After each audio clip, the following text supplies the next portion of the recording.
सबसे पहले मैं उन सैनिकों, उन जवानों, उन अफसरों को नमन करना चाहती हूँ जो हमारे देश के रेगिस्तानों में, हमारे देश के घने जंगलों में, बर्फीले पहाड़ियों पे हमारी देश की रक्षा करते हैं, जो हर पल देश के लिए अपनी जान देने के लिए तैयार रहते हैं। 1948 से लेकर अब तक, जब से पाकिस्तानी रेडर्स ने कश्मीर पे हमला किया, तब से लेकर अब तक हमारे देश की अखंडता की रक्षा करने में उनका बड़ा योगदान है। हमारी आज़ादी अहिंसा के आंदोलन से हासिल हुई, लेकिन जैसे मैंने कहा, उसको कायम रखने के लिए हमारी सेना का बहुत बड़ा योगदान है। अध्यक्ष महोदय, कल मैं सदन में बैठी हुई सबके भाषण सुन रही थी। आदरणीय रक्षा मंत्री महोदय ने बोला, सत्ता पक्ष के कई मंत्रियों ने बोला। 1 घंटे का रक्षा मंत्री जी का लंबा भाषण था। सुनते सुनते एक बात मुझे बहुत खटक रही थी। उसके बाद जब दूसरे भाषण भी सुने आपके सत्ता पक्ष के, तब भी ये बात बार बार मेरे मन में आ रही थी कि सारी बातें कर ली, ऑपरेशन सिंदूर की बात कर ली, आतंकवाद की बात कर ली, देश की रक्षा की बात कर ली, इतिहास का पाठ भी पढ़ा दिया, लेकिन एक बात छूट गई। उस दिन 22 अप्रैल 2025 को जब 26 देशवासियों को अपने परिवार के सदस्यों के सामने खुलेआम मारा गया, तो ये हमला कैसे हुआ, क्यों हुआ?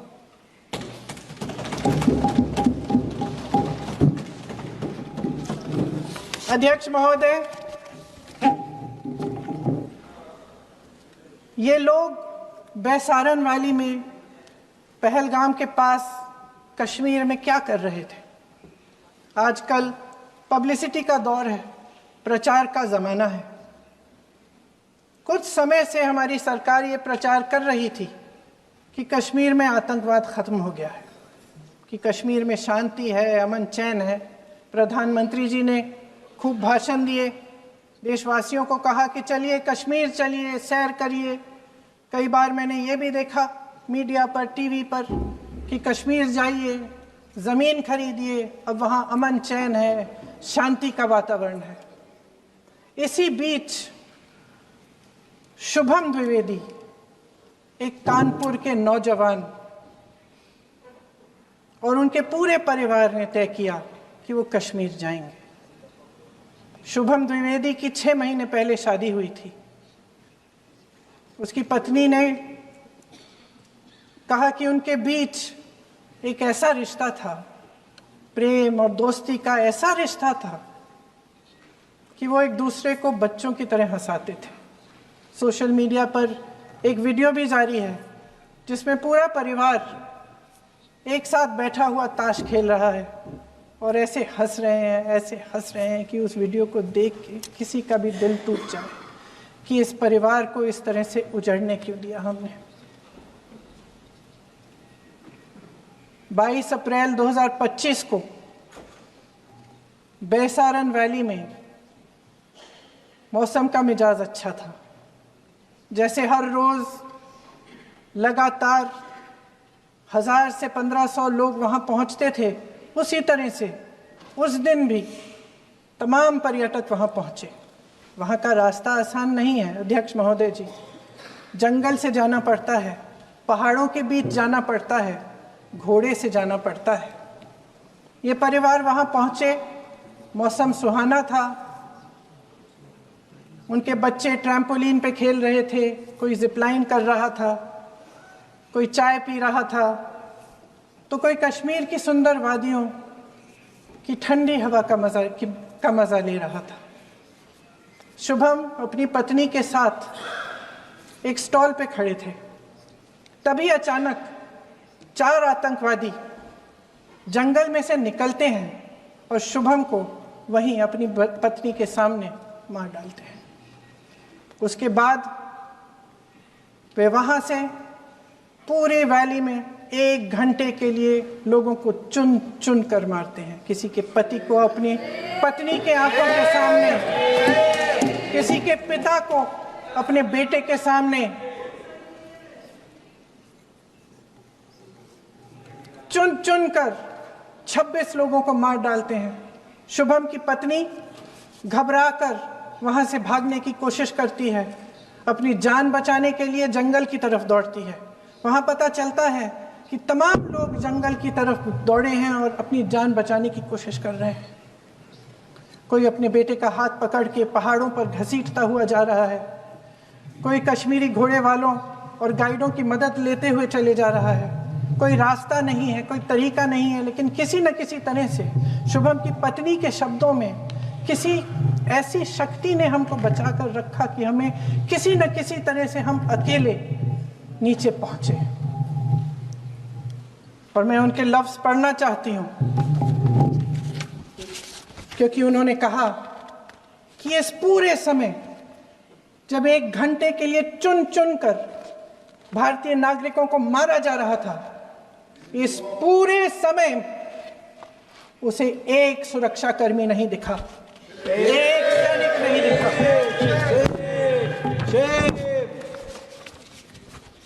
शुभम की पत्नी ने कहा, कोट, मैंने अपनी दुनिया को खत्म होते हुए देखा। अपनी आंखों के सामने एक सिक्योरिटी गार्ड नहीं था। मैं ये कह सकती हूं कि देश ने, सरकार ने हमें वहां पे अनाथ छोड़ दिया था। सिक्योरिटी क्यों नहीं थी वहां? वहां पे एक सैनिक क्यों नहीं दिखा?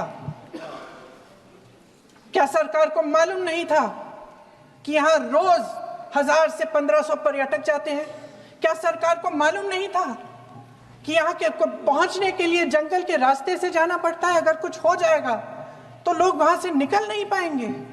एक चिकित्सा का इंतजाम नहीं था, फर्स्ट एड का इंतजाम नहीं था, कोई इंतजाम नहीं था, ना सुरक्षा का ना फर्स्ट एड का। इन लोगों को भगवान भरोसे छोड़ दिया गया। ये लोग वहां पे इस सरकार के भरोसे गए और इस सरकार ने उन्हें भगवान भरोसे छोड़ दिया।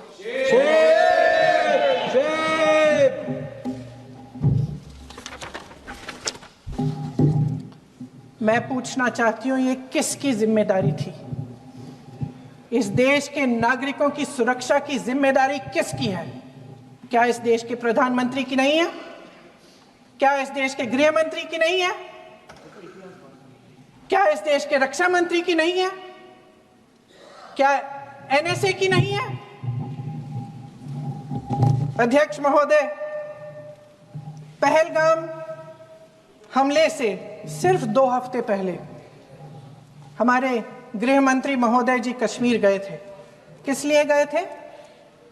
जो सुरक्षा की व्यवस्था है इसको देखने के लिए गए थे, इसको रिव्यू करने के लिए गए थे। और उन्होंने वहां कहा कि आतंकवाद पर विजय प्राप्त हुई है। ये 2 हफ्ते पहले है। 3 महीने बाद JNK के गवर्नर साहब एक आम इंटरव्यू में ऐसे ही चलते चलते कह देते हैं कि हाँ, बैसारन वैली में बहुत लापरवाही हुई और इसके लिए मैं जिम्मेदारी लेता हूँ। ऐसे ही चलते चलते, और वो बात होती है, ख़त्म भी वहाँ होती है और वहीं ख़त्म हो जाती है। उनसे जिम्मेदारी ली भी नहीं जाती, कोई सवाल नहीं उठाता, कोई जवाब नहीं देता। अध्यक्ष महोदय, उस हमले की जिम्मेदारी एक आतंकवादी गुट जिसका नाम TRF है थोड़े दिनों बाद लेती है। कौन है ये TRF? 2019 में ये गुट बना। 2020 में इसने कश्मीर में आतंकवाद का काम शुरू कर दिया और 2020 अप्रैल 2020 से लेकर 22 अप्रैल 2025 तक इन्होंने 25 आतंकवादी हमले किए। गृह मंत्री महोदय ने जब यूपीए सरकार के समय के आतंकवादी हमले गिने तो लगभग 25 गिनवाए थे अभी अपने भाषण में। इस गुट ने कश्मीर में 25 हमले 2020 और 2025 के अंदर एक पूरी लिस्ट है इन हमलों की। मेरे पास इतना समय नहीं है इसलिए मैं एक एक को नहीं पढ़ना चाहती, लेकिन मैं इतना कहूंगी कि इनमें रियासी का हमला भी था 2024 का, जिसमें 9 लोग मारे गए और 41 लोग घायल हुए। कुल मिलाकर 2020 से लेकर 22 अप्रैल 2025 तक टीआरएफ ने 41 सेना और सुरक्षा कर्मियों की हत्या की, 27 सिविलियन की हत्या की और 54 लोगों को घायल किया था। भारत सरकार ने टीआरएफ को आतंकवादी संगठन का दर्जा कब दिया? 2020 में दिया, 2021 में दिया, 2022 में दिया, 2023 में दिया। 3 साल बाद, 3 सालों के लिए ये आतंकवादी गतिविधियां कर रहे हैं और आप इनको आतंकवादी संगठन तब कहते हैं 2023 में। इसकी क्या वजह थी? ये सब सरकार के संज्ञान में था। और आप मुझे बताना चाहते हैं, सत्ता पक्ष के नेता बताना चाहते हैं कि ये सब आपके संज्ञान में था, लेकिन कोई भी एक ऐसी एजेंसी नहीं है हमारी सरकार की जिसको पता चला कि ऐसा हमला, ऐसा भयानक हमला होने जा रहा है हमारे देश में, कि पाकिस्तान में बैठे हुए इस हमले की योजना बन रही है कि हम भारत जाके हैवानियत करेंगे, 26 लोगों को मार डालेंगे और हमें पता ही नहीं है। क्या ये हमारी एजेंसियों की विफलता है कि नहीं है? ये बहुत बड़ी विफलता है, एक बहुत बड़ी विफलता है। जानते थे कि ये गुट है, जानते थे कि 5 सालों से ये आतंकवादी हमले कर रहा है, अध्यापकों को मारा, आर्मी के बड़े बड़े अफसरों को मारा, आम जनता को मार डाला, पुलिस वालों को मार डाला, और आप इन पे निगरानी नहीं रख रहे थे। और ये जो एजेंसियां हैं इनकी जिम्मेदारी कौन लेगा? क्या आईबी चीफ ने अपना इस्तीफा दिया? क्या किसी ने इस्तीफा दिया? गृह मंत्री जी के कार्य क्षेत्र में आता है इंटेलिजेंस ब्यूरो। क्या गृह मंत्री जी ने इस्तीफा दिया? इस्तीफा छोड़िए, जिम्मेदारी ली।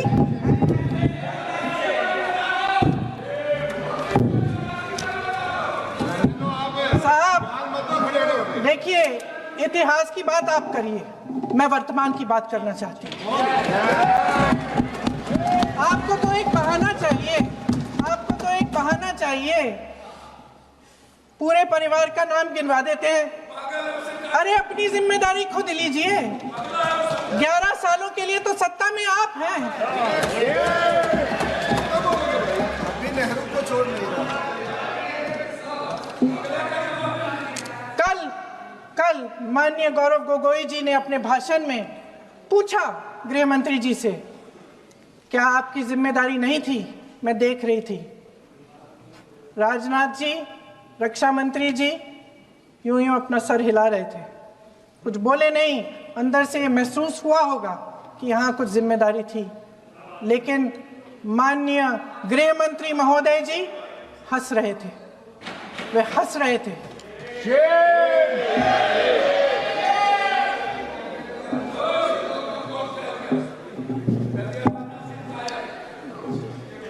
अध्यक्ष महोदय, कल सत्ता पक्ष और आज भी सत्ता पक्ष के नेताओं ने 2008 के मुंबई के हमलों का जिक्र किया, बार बार कहा कि मनमोहन सिंह जी की सरकार ने कुछ नहीं किया। ये तो जानकारी होगी ना कि उसी समय जब वो आतंकवादी हमला चल रहा था तभी उन आतंकवादियों को मार डाला था, एक बचा था और उसको भी फांसी दे दी थी 2012 में। महाराष्ट्र के मुख्यमंत्री ने इस्तीफा दिया। देश के गृह मंत्री ने जिम्मेदारी लेकर इस्तीफा दिया। एक जवाबदेही थी पब्लिक के प्रति, एक जवाबदेही थी इस देश की जनता के प्रति, इस देश की धरती के प्रति।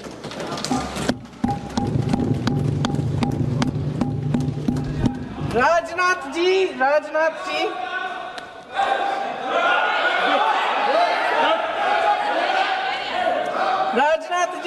तो पुलवामा, उरी और पठानकोट के समय गृह मंत्री रहे थे। आज वे रक्षा मंत्री हैं और हमारे गृह मंत्री महोदय श्री अमित शाह जी के नाक के नीचे पूरा मणिपुर जल गया, दिल्ली में दंगे हुए, पहलगाम में हमला हुआ और आज भी वे उसी पद पर बैठे हैं। क्यों? अध्यक्ष महोदय, बमबारी से अखबारों के हेडलाइन बनते हैं, मगर कहानी सुरक्षा में की चूक में भी है। आज देश खोखले भाषण नहीं सुनना चाहता, देश जवाब चाहता है, तसल्ली चाहता है कि सच उससे छिपाया नहीं जाएगा। देश जानना चाहता है कि उस दिन अप्रैल 22, 2025 को क्या हुआ और क्यों हुआ। आप तो खुद अपनी पीठ थपथपाने में लगे रहते हैं। सेना, देश, संसद से सच छुपाते हैं। ऑपरेशन सिंदूर जब शुरू हुआ, हम सब ने समर्थन किया, सब एकजुट होकर खड़े हो गए इस देश के लिए। दोबारा होगा, दोबारा खड़े हो जाएंगे। अगर हमारे देश पे हमला होता है तो यहाँ इस सदन में किसी भी पार्टी का हो, कोई भी हो, सब आपका समर्थन करेंगे। और हमें अपनी सेना पर गर्व है कि उन्होंने इस बार भी दृढ़ता से लड़ाई लड़ी, धैर्य से लड़ाई लड़ी, वीरता से लड़ाई लड़ी। लेकिन इस ऑपरेशन का सिंदूर का क्रेडिट, उसका श्रेय तो हमारे प्रधानमंत्री जी चाहते हैं। सही भी है, ठीक है, सही है, श्रेय ले। ओलंपिक्स में हमारा मेडल आता है, उसका भी श्रेय लेते हैं, लेकिन सिर्फ श्रेय लेने से नहीं होता नेतृत्व, जिम्मेदारी भी लेनी पड़ती है।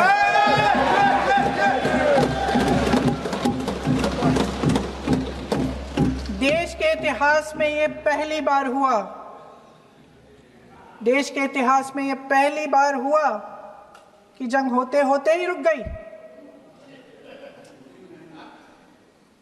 गई है जी। और इस रुकावट का ऐलान हमारी सरकार, हमारी सेना नहीं करती, अमेरिका के प्रेसिडेंट करते हैं, अमेरिका के राष्ट्रपति करते हैं। ये हमारे प्रधानमंत्री महोदय की गैर जिम्मेदारी का सबसे बड़ा प्रतीक है। आज गृह मंत्री जी ने इस बात पर उल्लेख किया। उन्होंने कहा, उनके शब्दों में उन्होंने कहा कि पाकिस्तान के पास शरण में आने के बजाय कोई चारा ही नहीं था। आपने शरण दिया क्यों? वो आते हैं आपके देश के अंदर, लोगों को मार डालते हैं और आप उनको शरण दे रहे हैं। क्यों दिया शरण? इसका जवाब क्यों नहीं दिया एक भी भाषण में? जैसे ये बात उठी, शरण की बात की, हमारे गृह मंत्री जी ने इतिहास में चले गए। नेहरू ने क्या किया, इंदिरा गांधी ने क्या किया, यहां तक कि मेरी मां के आंसुओं तक चले गए। लेकिन इस सवाल का जवाब नहीं दिया कि ये सीज फायर हुआ क्यों, ये जंग रुका क्यों, और तब क्यों रुका जब दुश्मन के पास कोई चारा नहीं था हमारी श्रेय में आने के बजाय। क्यों रुका ये जंग? इसका जवाब नहीं दिया।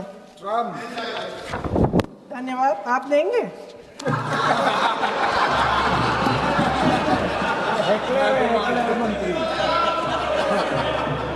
देना भाई, देना। आपको टाइम मिलेगा तो, टाइम नहीं मिलेगा आपको शायद। वैसे महोदय, मेरी माँ की आंसू की बात किए, मैं इसका जवाब देना चाहती हूँ। मेरी माँ के आंसू तब गिरे जब उनके पति को आतंकवादियों ने शहीद किया, जब वे मात्र 44 साल की थी। और आज अगर मैं इस सदन में खड़ी हूं और उन 26 लोगों की बात कर रही हूं, मैं इसलिए कर रही हूं क्योंकि मैं उनका दर्द जानती हूं, महसूस करती हूं।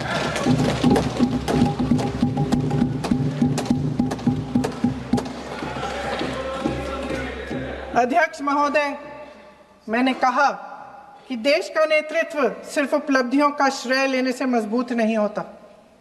सफलता और विफलता दोनों की जिम्मेदारी लेने से बुलंद होता है। ये सोने का ताज नहीं है, कांटों का ताज है। अध्यक्ष महोदय, जब सरकार झूठी और कायर हो तो वे बहादुर से बहादुर सेना के साहस और पराक्रम को भी कमजोर कर देती है। देश को प्रतिशोध के साथ साथ सबके प्राणों की रक्षा का प्रण चाहिए। सेना की शक्ति के साथ सरकार की सच्चाई भी चाहिए। महान देशभक्त शहीद इंदिरा गांधी जी, जिन्होंने सफल कूटनीति के बल पर अमेरिका के राष्ट्रपति निक्सन का मुकाबला करके पाकिस्तान का विभाजन करवाया, बांग्लादेश बनाया, 1 लाख पाकिस्तानी सैनिकों को आत्मसमर्पण करने पर मजबूर किया, उन्होंने कभी इसका श्रेय लेने की कोशिश नहीं की। ऑपरेशन सिंदूर का मकसद अगर पाकिस्तान को सबक सिखाना था तो शायद ये मकसद अभी अधूरा है, क्योंकि हमारी कूटनीति विफल रही है। इसका प्रमाण यही है कि ऑपरेशन सिंदूर के बाद एक पाकिस्तानी जनरल, जिसके हाथ खून से रंगे थे, अमेरिका के राष्ट्रपति के साथ बैठकर लंच खा रहे थे। अगर ऑपरेशन सिंदूर का मकसद आतंकवाद को खत्म करने का था तो पाकिस्तान को संयुक्त राष्ट्र के आतंकवाद विरोधी समिति का अध्यक्ष चुने जाने से इस मकसद को धक्का लगा है। इसकी जिम्मेदारी कौन लेगा? क्या हमारे प्रधानमंत्री लेंगे? क्या उनमें ये हिम्मत है? नहीं है। अगर इस ऑपरेशन के दौरान हमारे जहाजों का नुकसान नहीं हुआ तो सदन में इसे साफ साफ कहने से क्या डर है? क्यों नहीं कहा है? कल भी रक्षा मंत्री जी ने कहा कि हमारे इंफ्रास्ट्रक्चर का नुकसान नहीं हुआ, तो जहाजों के बारे में भी बता दें, साफ साफ बता दें, क्या हर्ज है? सच्चाई तो है। सवालों से बचने के लिए ये सरकार हमेशा प्रयास करती है। इसकी राजनीतिक कायरता बेमिसाल है। देशवासियों के प्रति जवाबदेही का एहसास ही नहीं है। सच्चाई ये है कि इनके दिल में जनता के लिए कोई जगह नहीं है। सब राजनीति है, सब पीआर है, सब प्रचार है, सब पब्लिसिटी है। देश की जनता के लिए आपके हृदय में कुछ नहीं रहा। बहुत समय हो गया है आप इस प्रचार में ही लिप्त हैं, जनता को देख नहीं पा रहे हैं। जी माननीय, जो पहलगाम में हुआ, खत्म करती हूँ, जो पहलगाम में हुआ उससे हर एक देशवासी के दिल पे चोट पहुंची है। हिमांशी नारवाल की गुहार ने हम सबको शर्मिंदा किया है। इसीलिए मैं आज यहाँ खड़े हुए एक आखिरी बात करना चाहती हूँ।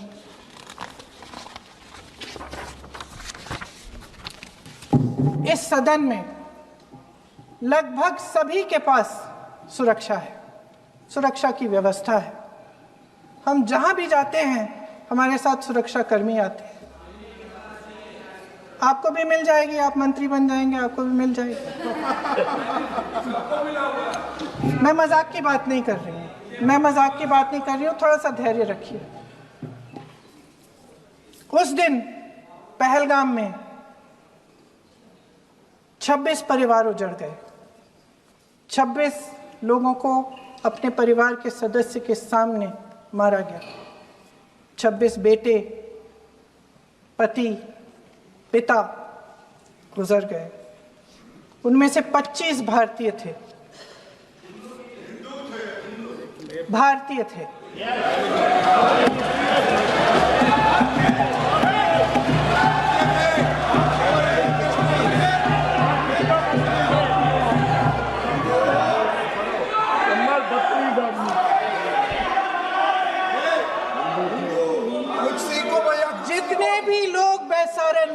थे और जो 25 भारतीय मारे गए उनके लिए कोई सुरक्षा नहीं थी, कोई सुरक्षा नहीं थी। आप कितनी भी ऑपरेशन कर डालें, आप इस सच्चाई के पीछे छुप नहीं सकते, इसे नकार नहीं सकते। आपने उनको सुरक्षित नहीं किया। कोई शर्म नहीं है, कोई शर्म नहीं है, कोई शर्म नहीं है और ना कभी होगी। सुन लीजिए, सुबह भी मैं शिव मंत्र बोल के आई हूं। इनको क्या पता शिव मंत्र क्या है? शिव मंत्र इनका खत्म कर लूं अपना भाषण। शिव मंत्र। मैं एक बार उन 25 भारतीयों के मैं एक बार उन 25 भारतीयों के नाम इस सदन में पढ़ना चाहती हूं, ताकि यहां बैठे हर सदस्य को यह एहसास हो कि वे भी हमारी तरह इंसान थे, किसी राजनीतिक बिसात के मोहरे नहीं थे। वे भी इस देश के बेटे थे, वे भी इस देश के शहीद हैं। उनके परिजनों के प्रति हम सब की जवाबदेही बनती है। उन्हें सच्चाई जानने का हक है। समीर गुहा भारतीय, बिट्टन अधिकारी, मनीष रंजन, हेमंत सुहास जोशी, विनय नारवाल, सुशील नथनियल, अतुल श्रीकांत मोने, सैयद आदिल हुसैन शाह, नीरज वानी, एन रामचंद्रन, संजय लक्ष्मण लेले, मानिए प्लीज।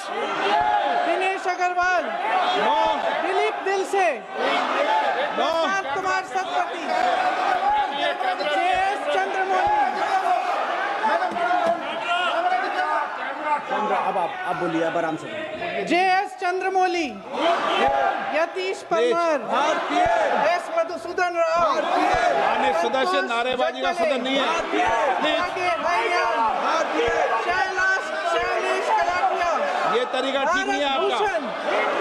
मंजुनाथ राव, कौस्तभ गणबोटे, शुभम द्विवेदी। जय हिंद।